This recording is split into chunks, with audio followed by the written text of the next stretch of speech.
We've all heard of outrageous and unbelievable ways people have met their demise. Welcome to the Darwin Awards Volume 3, Dumb Ways to Die.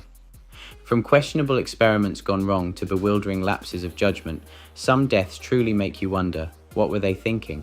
Today, we'll be diving into the absurd and entertaining world of Darwin Awards. Get ready to be amazed and amused at the strangest fatal mishaps imaginable. Hello everyone, welcome to Wow Amazing. In this video, we will go through our third volume of Darwin Award winners, but before we begin, we would like you guys to subscribe to Wow Amazing and hit the notification bell so you do not miss out on amazing and entertaining content that will surely get you amazed. Oh, and by the way, watch this video till the very end and you will be rewarded with a very special bonus candidate. So, let's begin. From blatantly stupid people to actual geniuses, these are some of the most embarrassing ways people have died. Number 10. Dead on Valentine's Day.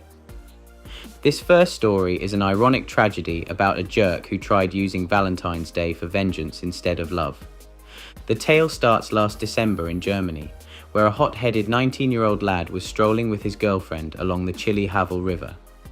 Well, the two started quarrelling over something stupid, as couples do. But instead of talking it out sensibly, Mr. Macho Moron let his temper rocket out of control. He suddenly shoved his screaming and flailing gal straight into the icy Sudigsee River. Then he jumped in to hold her under, likely wanting to teach her a warped lesson. Thank God his date could swim though and got away to shore with hypothermia. As for her boneheaded boyfriend, he sank like a stone since he never learned swimming. Emergency crews whisked the half-drowned dunce to the hospital, where he fell into a coma from irreversible brain damage. Doctors issued a criminal warrant for attempted murder too.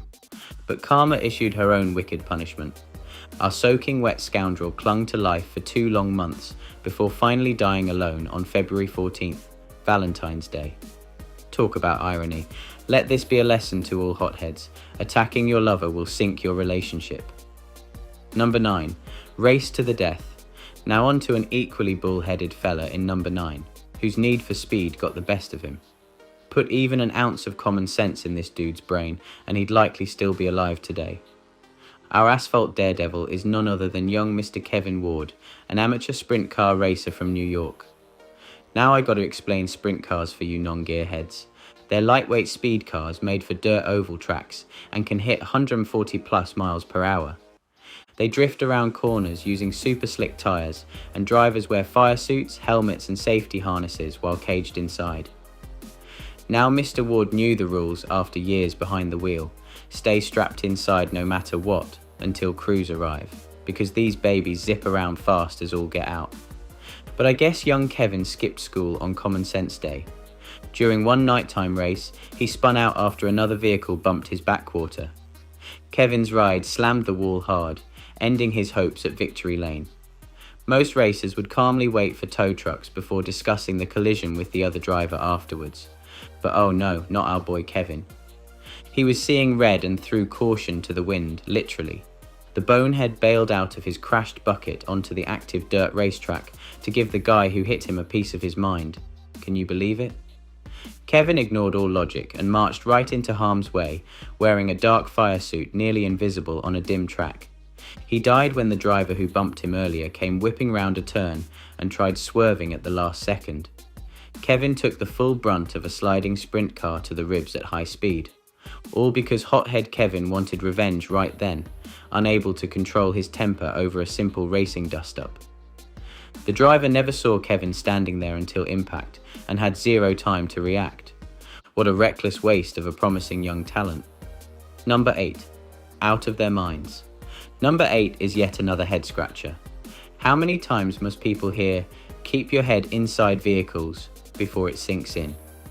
I'll spell it out real simple. Inside good, outside bad. But a group of party-loving corporate tour bus riders decided to tempt fate and find out the hard way. During a Dutch company trip on a sunny summer day, some wildcard employees started sticking their heads out the bus's open roof windows as their driver motored down the highway. They relished the breeze as grinning dopily, not unlike dogs on a joyride. Well, their buzzkill bus driver shrieked over the PA for everyone to cut out the nonsense and stay seated safely inside about, half a dozen freaking times. But did the corporate rebels listen? Nope. Two extra stupid blokes kept belting out tunes with heads out the windows without a care in the world. They howled laughs over the wind noise right up until the bus entered a tunnel and, crack, their skulls met concrete at 65 miles per hour. Their heads damn near popped off as bodies ragdolled down the aisle. Big yikes. When authorities interviewed the stressed out driver, he threw up his hands and goes, "I always lock the damn thing when kids are in the bus, because kids just don't listen. But for God's sake, these were adults."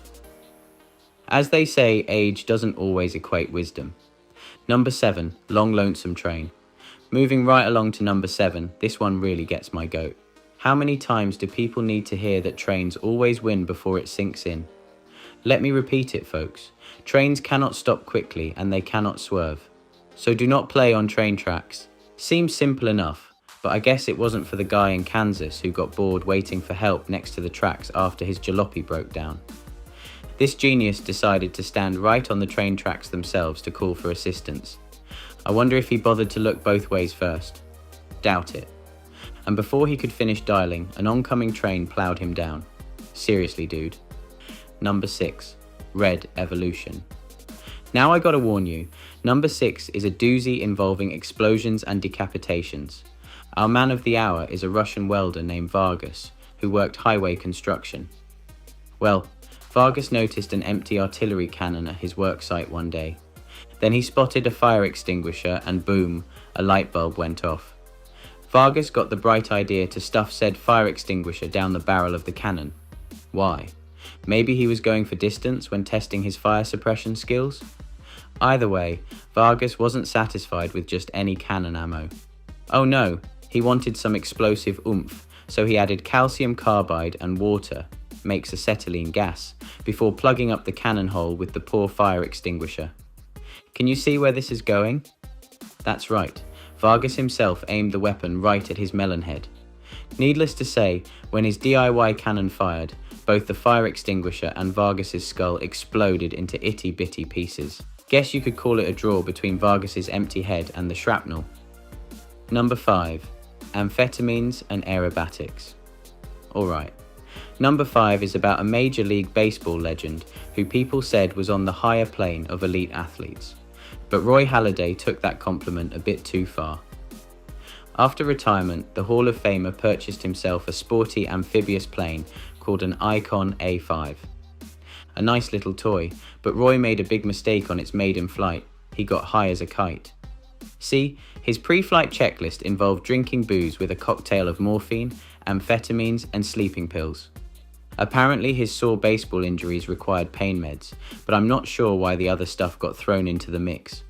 So old Roy climbed into his slick plane while doped up to the gills. Then he started pulling crazy stunts over the Gulf of Mexico, like diving 5 feet over the water at top speed. Witnesses thought he'd kill himself and busted out their phones to record it. Maybe 15 minutes after takeoff is when things went south. Roy stalled out the plane during a turning climb maneuver. It inverted, the wings detached, and Roy ploughed directly into the water upside down. The danged fool drowned because he was feeling no pain from all that junk in his system. And unfortunately, all his fans felt the pain of his loss instead. Number 4, bagatelle. Buckle up, we've got some wild ones coming up next, starting with number 4. This one goes to show that even a teensy mistake can turn tragic fast. A 58-year-old woman in New South Wales, Australia, pulled her Mazda SUV over to double check if her groceries made it into the trunk all right. Isn't that something we've all done at some point? But here's where things took a nasty turn. Turns out she didn't put the parking brake on properly. So while she's back there rifling through bags in the hatch, the SUV starts slowly rolling backwards down the street. And the poor woman didn't even notice until the still open trunk lid knocked her down, then fully rolled over her body before crashing into stuff roadside. Bystanders rushed over, but it was too late. News reports didn't even confirm if her precious grocery bags were in the car or not. But thanks to that tiny oversight with the brake, her bags were the least of her worries. Number 3, bulletproof. Now number 3 comes all the way from Ghana and involves a group of guys who firmly believed in witchcraft for invincibility. Like to bullets, 100%. After all, their magic potion salesman promised it would work wonders, and he told the group they simply had to cover themselves in this special lotion for 2 full weeks to activate its shield-like powers. So a guy named Aerobatics volunteered to go first when the time came to test it out. All his buddies aimed guns and fired full-on directly at Aerobatics, just standing there in a clearing. Afterwards, I bet those pals were sorely disappointed that, surprise, surprise, regular old bullets went right through their liquored-up friend. The scam artist potion seller got beaten for his fake wares. But too bad for Aerobatics, no refunds in the afterlife over a false advertisement. Number 2. The unkindest cut. Number 2 is a brain kicker involving a high-voltage tangle with pruning shears. It started when a 25-year-old dude lost control of his Toyota truck on a road in Oregon and crashed sideways into a utility pole real hard. This brought down some power lines across his vehicle that began snaking and arcing with electricity. Now, common sense says stay inside the truck and wait for utility crews, right? But oh no, our man grabs pruning shears from his truck and hops out beneath the live wire. Can you guess what happened next? He decided to prune the 7,500 volt cable lying over his truck. Eyewitness police think he was trying to cut himself free and escape. But the second those shears made contact, zap! They conducted the electricity directly through his body, stopping his heart instantly. He was a human conduit. Police found his lifeless body face down with the shears still clenched in his hands. His truck passenger somehow survived, but had an outstanding warrant. So he was cuffed and stuffed off to jail instead. But something tells me he learned his lesson about power line safety that day. Number 1. Pistol of Justice. I saved the craziest for last. Number 1 is a disaster involving a firearm mishap of epic proportions. And I gotta warn you right now, this one makes all male listeners cringe. A few years back, a security guard in Argentina had himself a little workplace accident. And by little I mean he shot himself, right in the family jewels. With his own gun. See, dude was carrying an unregistered 45 caliber pistol in his pants waistband for his job. Maybe not the best idea while walking around, but I digress. One day he loses control of his vehicle and crashes it upside down into the ditch. Our boy climbs out without a scratch and goes to survey the damage. But somehow in all the excitement he shoots himself straight through the testicles with that poorly holstered gun. Ouch, bro. The pain must have been insane. He did live and eventually recovered. But now he's down a pair of potential future children and lost his job to top it off. Though, when the case finally made it to court, the judge took pity and ruled the man's self-inflicted blast was punishment enough. Can't argue with that. Bonus winner, I can't swim. And finally, for a crazy bonus story, imagine this. A nice summer boat ride turns deadly for one genius captain and dad in Canada who drowned after leaping into a lake without a life jacket. First off, common sense says someone who can't swim should definitely wear a personal flotation device on the water. Our man here not only couldn't swim a lick, but jumped right in without any floaties. Strike 1. Then wind and waves immediately started blowing his small boat away, so no one aboard could retrieve him. Strike 2.